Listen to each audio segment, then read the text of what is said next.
नमस्कार बच्चों, उम्मीद है आप अच्छे से होंगे। बच्चों, आज के इस वीडियो में हम लोग पढ़ेंगे वर्ण विच्छेद के बारे में। ये वर्ण विच्छेद का पार्ट 4 है। इसके पहले मैंने 3 पार्ट बना के अपलोड किए हैं। डिस्क्रिप्शन में उसका लिंक दिया हुआ है। अगर आप पहली बार ये वीडियो देख रहे हैं तो पहले उसे ज़रूर देख लीजिए। बच्चों, आज के इस वीडियो में हम लोग संयुक्त व्यंजन के बारे में पढ़ेंगे और संयुक्त व्यंजन का वर्ण विच्छेद करते समय किन बातों को ध्यान में रखना चाहिए, ये सारे टॉपिक के बारे में हम लोग पढ़ेंगे फर्स्ट पार्ट में। और सेकंड पार्ट में हम लोग पढ़ेंगे 30 से भी ज्यादा वर्ण विच्छेद के एग्जाम्पल। और यकीन मानिए बच्चों, इसके बाद आपको वर्ण विच्छेद को लेकर कभी भी कोई भी परेशानी नहीं होगी। अनुस्वार, अनुनासिक, संयुक्त व्यंजन, जो भी पंचम अक्षर से रिलेटेड जितने भी डिफिकल्ट वर्ण विच्छेद के एग्जाम्पल है, सारे मैंने यहाँ पर इंक्लूड किया है। तो आप अपनी नोटबुक में संभाल के रख सकते हैं इस सारे वर्ण विच्छेद को। और आपके एग्जाम में कभी भी कोई भी दिक्कत आए आगे, या फिर आपको ऐसा कोई शब्द मिल जाए जिसका वर्ण विच्छेद आप नहीं कर पा रहे हो, तो नीचे कमेंट में जरूर लिख के बताइए। मैं आपको उसका आंसर जरूर बताऊंगी। ओके बच्चों, तो चलिए स्टार्ट करते हैं आज का सेशन संयुक्त व्यंजन। अब संयुक्त व्यंजन का वर्ण विच्छेद करते समय मैंने कहा था कि संयुक्त व्यंजन आता है तो बच्चे हकबका जैसे जाते हैं, या तो फिर वो क्या करते हैं, जो लिखा रहता है वह बच्चे क्या करेंगे, छ का ऐसे ही कर देंगे। छ आप अगर ऐसे कर देंगे तो हम लोग क्या करेंगे, इसको ऐसे करके टीचर्स क्या करेंगे, यही दे देंगे। तो इसलिए जितने भी आपके संयुक्त व्यंजन हो तो इसका वर्ण विच्छेद करते समय याद रखिए कि नियम मैम ने क्या बताया था। ठीक है, आपके क्लास टीचर, आपके सब्जेक्ट टीचर ने भी बताया होगा कि इसका क्या होता है। जब इसका वर्ण विच्छेद संयुक्त व्यंजन वाले वर्णों का, अगर वर्ण शब्दों का वर्ण विच्छेद करते हैं तो श प्लस ई, छोटी ई है, करेक्ट, और ये श है, तो श का संयुक्त व्यंजन कैसे बनता है, क प्लस श बनता है। ठीक है, और आ की मात्रा है, इसलिए हमने यहाँ पर आ की मात्रा लगा दिया। सब उसी प्रकार से है। आप देखिए, त्र है तो यहाँ पे त प्लस र है, यहाँ पे त्रि है तो यहाँ पे त प्लस र, फिर उसके बाद ई की मात्रा है। यहाँ पे ज्ञ है तो ज प्लस ज्ञ है यहाँ पर। ठीक है, इस तरीके से आपको ध्यान में रखना है। नेक्स्ट चलते हैं हम कुछ वर्ण विच्छेद मैं आपको एग्जाम्पल में बताना चाहूंगी। आप लोग देखिए, आशीर्वाद। अभी आशीर्वाद में जैसे मैंने आपको बताया था कि र का रूप क्या होता है, ऊपर जब रहता है तो हाफ रहता है, तो इसका उच्चारण कैसे हो रहा है, आशीर र।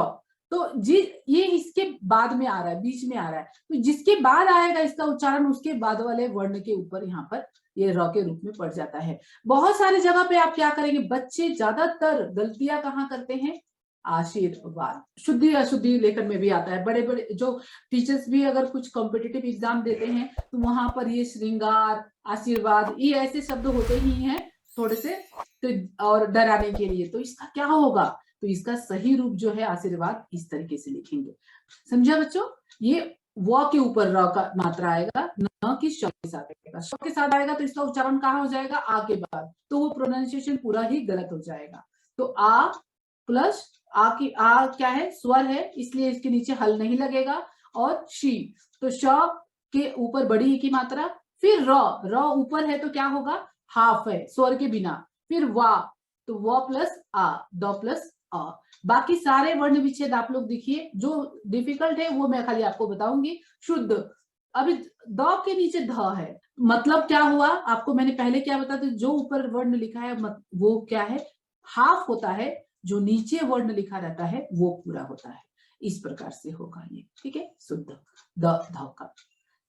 अभी निश्चित, ये बच्चों देखो, अभी मैंने बताया आपको, अगर ऐसा है श, अगर हम इस तरीके से, ये टाइपिंग में ऐसा ही चला जाता है, टाइपिंग के में ऐसा ही चला जाता है, लेकिन हम आपको ऐसे भी लिख सकते हैं इसको, निश्चित, ये भी करेक्ट रूप है।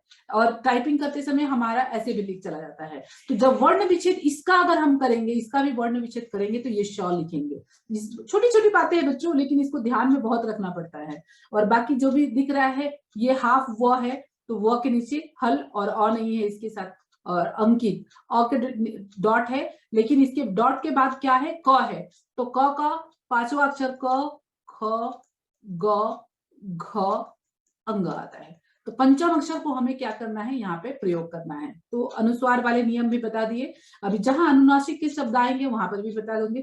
और बाकी जितने हैं तो आपको क्या करना है, ऑनेस्टली अगर मम्मी पापा घर पे है तो उनको बताइए, उनके सामने बैठिए और ये सारे वर्ड शब्द अपने नोटबुक में लिखिए, फिर वर्ण विच्छेद कीजिए और फिर मैंने जो यहाँ आंसर करके दिया है उससे आप चेक कर सकते हैं कि आपने सही किया है या नहीं किया है। तो बच्चों हम पढ़ते हैं अपने लिए, हम किसी दूसरे के लिए नहीं पढ़ते हैं और चीटिंग करना नहीं है, ठीक है। दूसरे के लिए हमें नहीं पढ़ना है, हमें खुद के लिए पढ़ना है, आता है कि नहीं आता है।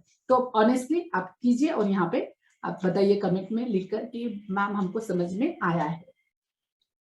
चलिए बच्चों देखते हैं नेक्स्ट कुछ वर्ड जो थोड़ा सा देखिए, अब ये संताप का आ गया, ये चिन्हित, तो इसमें भी क्या हो गया, ह हाफ है और न पूरा है, इस बात को ध्यान में रखिए। संपन्न, तो जब दो बार न आता है तो क्या होता है, एक न ऐसे अगर हल के साथ नहीं लिखेंगे हम, न हाफ, हाफ में भी लिखते हैं, ठीक है, जैसे अन्न लिखते हैं, ठीक है ना बच्चों। तो ये जब दो पंचम अक्षर एक साथ आ जाए, ये भी एक रूल है, आप अनुस्वार वाले वीडियो में जाके जरूर देखिएगा कि जब दो पंचम अक्षर एक साथ आते हैं तो हम डॉट का प्रयोग नहीं करते हैं। और ज्यादातर दूसरे वर्ण में देखो ये संयम, तो ये सेम वर्ण में नहीं है। अगर पंचम अक्षर बार बार अगर आता है तो हम क्या करते, जैसे संपन्न, ठीक है, और अन्न, इस तरीके से गन्ना।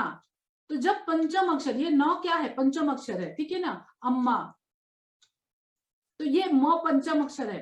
तो जब पंचम अक्षर बार बार एक शब्द में एक साथ आए तो वो कभी भी अनुस्वार में नहीं जाते, उसको हम हाफ अक्षर करके लिख देते हैं। जैसे तत्पुरुष भी लिखते हैं तो तत्पुरुष ऐसे करके लिखते हैं, ठीक है ना।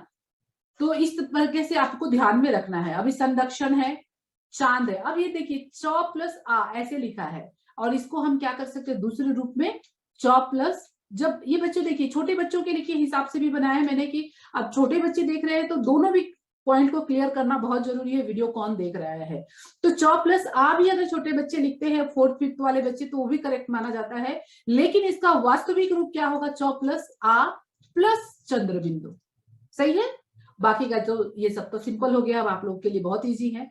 संलग्न में वैसा ही है, ग प्लस न, और ये देखिए डॉट का डॉट, ये दुष्ट, संवहन, बंदर, संशय, प्रसिद्ध। अब ये प्रसिद्ध भी आप करके मुझे कमेंट में जरूर बताइएगा, प्रसिद्ध में कैसे, क्योंकि इसमें क्या है, प्रसिद्ध में द और ध दोनों आया है, इसमें चीटिंग मत कीजिए।